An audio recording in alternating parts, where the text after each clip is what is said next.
नमस्कार, आप सब लोगों का स्वागत है आज के व्याख्यान में।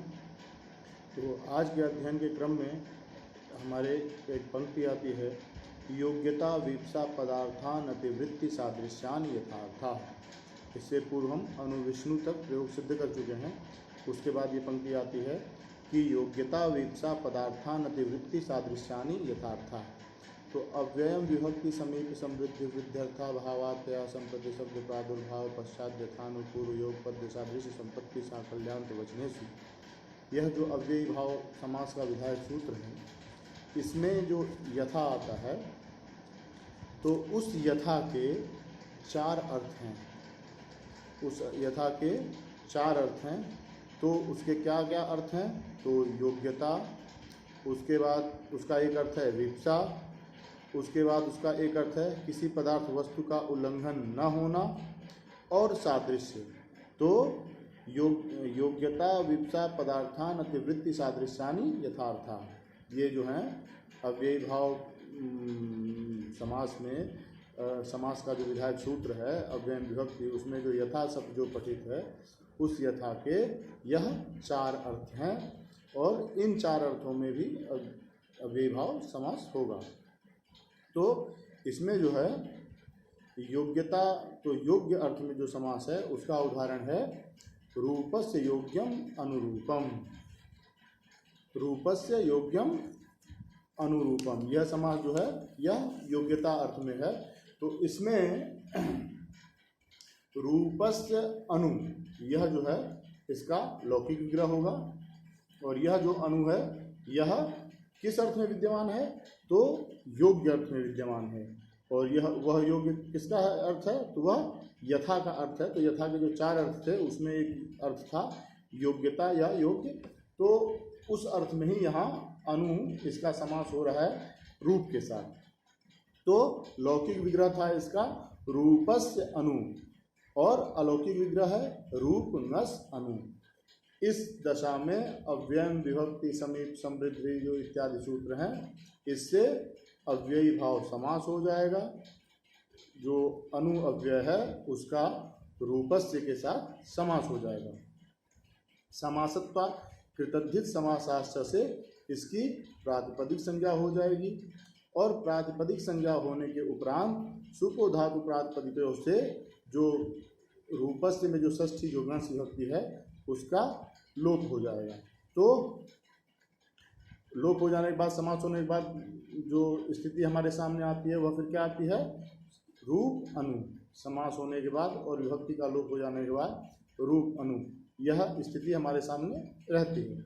उसके बाद जो है प्रथमा निर्दिष्टम समास उपसर्जनम, इस सूत्र के द्वारा अनु की जो है उपसर्जन संज्ञा हो जाएगी, और उपसर्जनम पूर्वम से उसका पूर्व प्रयोग हो जाएगा। तो उसका पूर्व प्रयोग हो जाने के बाद अनुरूप यह स्थिति बनती है। तो इस दशा में पुनः एक देश विकृत मनन्यवत इस न्याय की सहायता से फिर से इसकी प्रातिपदिक संज्ञा होगी कृतद्धित समासाश्च सूत्र के द्वारा, और प्रातिपदिकत्वात् सो जो समोक्षष्टाभ्याम भेषिनेभ्याम भ्यसंसिभ्याम भ्यसंसु साम्यो सुप, यह जो सूत्र है इसके द्वारा सुविभक्ति आएगी। तो अब हमारे सामने स्थिति होती है अनु रूप सु। अव्ययी भाव से यहाँ अव्यय संज्ञा कर लेंगे, और अव्यय संज्ञा करने के उपरांत अव्ययादाप सुबह से यहाँ सु का लोप प्राप्त था, लेकिन उसका बाधक सूत्र यहाँ उपस्थित हो जाएगा नाव्ययी भावादतों तु पंचम्या। यह जो है सु को अम कर देगा, और सु को अम करने के बाद अमी पूर्व, इस सूत्र से पूर्व रूप हो जाने पर वर्ण सम्मेलन कर देंगे, तो हमारा जो है अनुरूपम यह प्रयोग सिद्ध हो जाता है। अब अगला प्रयोग है प्रत्यर्थम। अर्थम अर्थम प्रति, अर्थम अर्थम प्रति इति प्रत्यर्थम। तो इसका जो है लौकिक विग्रह है अर्थम अर्थम प्रति, यह इसका लौकिक विग्रह है, और अर्थ अम प्रति यह जो है इसका अलौकिक विग्रह है।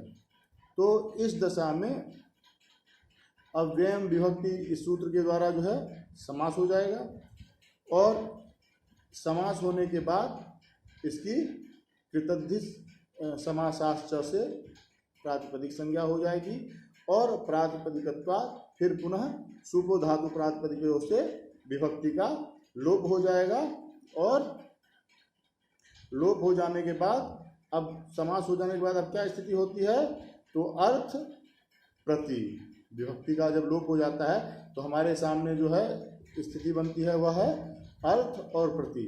यह अब इसके बाद प्रथमा निर्दिष्टम समास उपसर्जनम इस सूत्र के द्वारा जो है प्रति की उपसर्जन संज्ञा हो जाएगी, और उपसर्जनम पूर्वम से इसका पूर्व प्रयोग हो जाएगा। तो पूर्व प्रयोग हो जाएगा तो अब क्या स्थिति बनती है, प्रति का जब पूर्व प्रयोग हो जाएगा तो प्रति और फिर पश्चात अर्थ, प्रति अर्थ। अब यहाँ जो है इको यणच इस सूत्र के द्वारा प्रति में जो ई है उसके अनंतर जो अर्थ का उधर अचपरे है तो उसमें यहाँ यण हो जाएगा। प्रति में इकार विद्यमान है, उसके आगे अर्थ का अचपरे है तो इको यणचि से यहाँ यण हो जाएगा।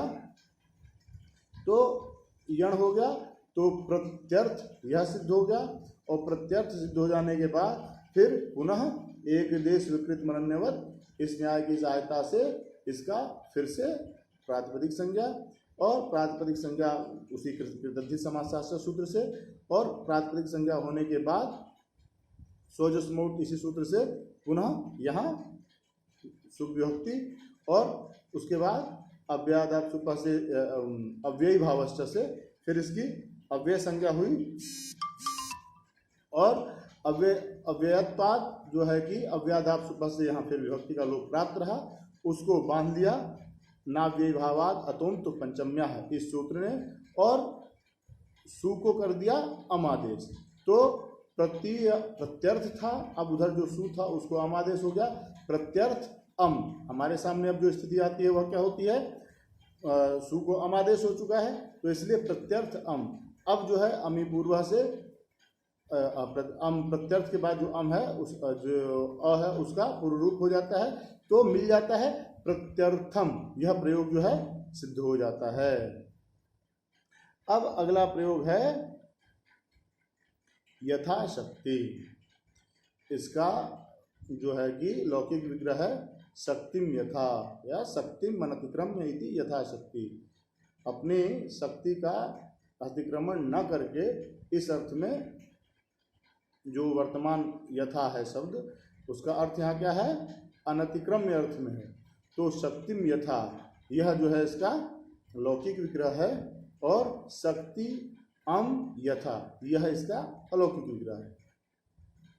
इस स्थिति में अव्ययम विभक्ति इस सूत्र के द्वारा यहाँ समास हो गया, और समासत्वात् यहाँ जो है यथा अव्यय का सुबंत शक्तिम इसके साथ समास हो गया, और समासत्वात् फिर वही कृतद्धि समासाश्रय सूत्र के द्वारा प्रातिपदिक संज्ञा हुई, और प्रातिपदिक संज्ञा होने के कारण पुनः सुपो धातु प्रातिपदिकों से विभक्ति का लोप हो गया। तो यहाँ जो विद्यमान विभक्ति थी वो क्या थी, शक्ति के बाद अम, उसका लोप हो जा गया। तो जब उसका लोप हो गया तो अब बचा शक्ति, अम का लोप हो चुका है तो शक्ति यथा।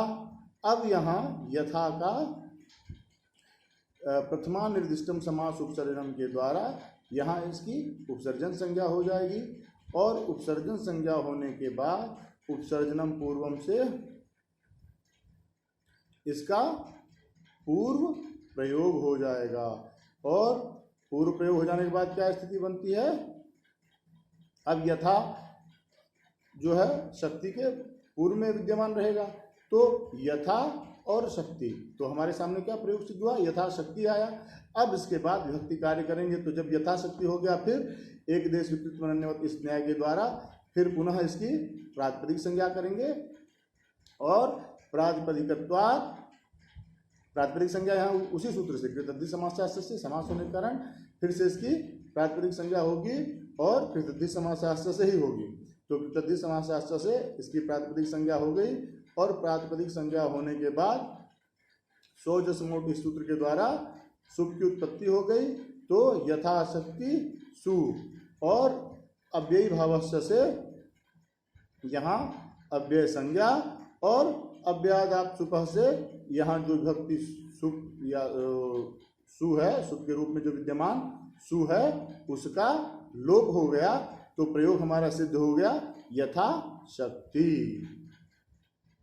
अब अगला सूत्र है अव्ययी भावे चाकाले। अगला सूत्र है अव्ययी भावे चाकाले।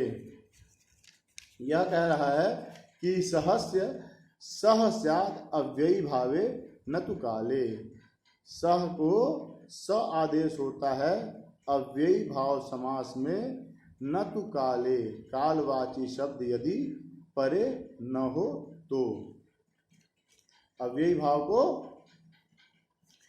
भाव समास में सह को स आदेश हो जाता है, कालवाची शब्द यदि परे न हो तो।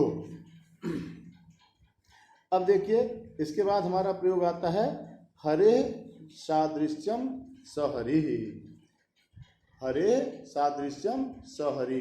तो वहाँ पे जो यथा के जो चार अर्थ थे उसमें एक अर्थ सादृश्य था ना, तो उस सादृश्य अर्थ में यहाँ समास हो रहा है। तो हरे सादृश्यम सहरी। हरे सह, यह जो है यहाँ पर हरे सह इसका लौकिक विग्रह हो जाएगा। यह जो सह है वह किस अर्थ में है? सादृश्यार्थक है।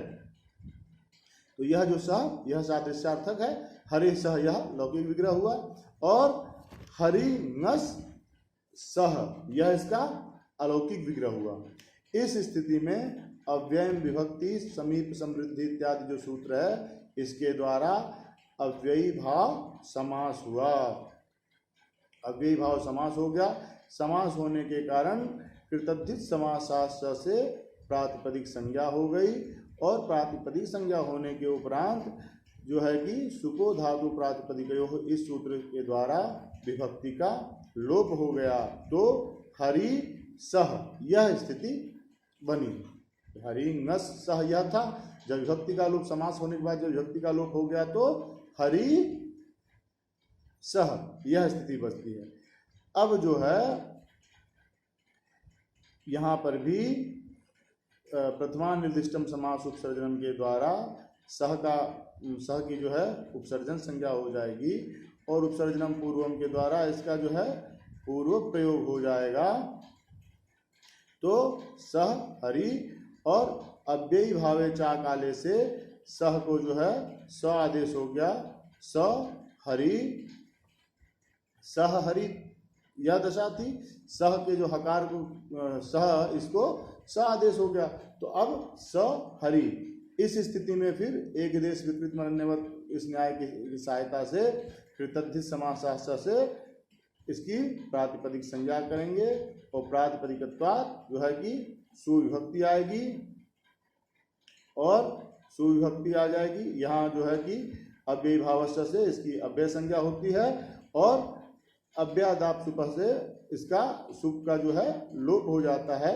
तो सहरि यह प्रयोग सिद्ध होता है। अब उसके बाद अगला प्रयोग है ज्येष्ठस्य अनुपूर्वेण अनुज्येष्ठम। ज्येष्ठस्य अनु यह जो है यहाँ इसका लौकिक विग्रह रहता है और ज्येष्ठ नस और अनु यह अलौकिक विग्रह। यहाँ पर जो है फिर अव्ययम विभक्ति के द्वारा समास और समासत्वात् कृतद्धित समासाश्च से प्रातिपदिक संज्ञा प्रातिपदिकत्वात् सुपो धातु प्रातिपदिकों से विभक्ति का लोप। तो हो जाएगा ज्येष्ठ अनु। फिर प्रथमा निर्दिष्टम समास उपसर्जनम से इसकी जो है उपसर्जन संज्ञा और उपसर्जन संज्ञा होने के बाद उसका पूर्व प्रयोग। तो अनु ज्येष्ठ यह स्थिति बनती है। अनु ज्येष्ठ हो जाने के बाद पुनः इसका एक देश विकृत मरण्यवत इसके द्वारा यह जो न्याय है इसकी सहायता से पुनः प्रातिपदिक संज्ञा होगी कृतद्धित समासाश्च इस सूत्र के द्वारा और सौजसमोट सूत्र के द्वारा सु विभक्ति आ जाएगी। तो अनुज्येष्ठ सु और अव्ययी भावस्य से अव्यय संज्ञा, सु को अव्याधाप सुपा से सुलोक प्राप्त था, उसको बांध करके ना विभावात अतो पंचम्या से सु को अमादेश हो गया और अमी पूर्वा से पूर्व रूप हो गया, तो जो है कि अनुज्येष्ठम यह प्रयोग सिद्ध हो गया।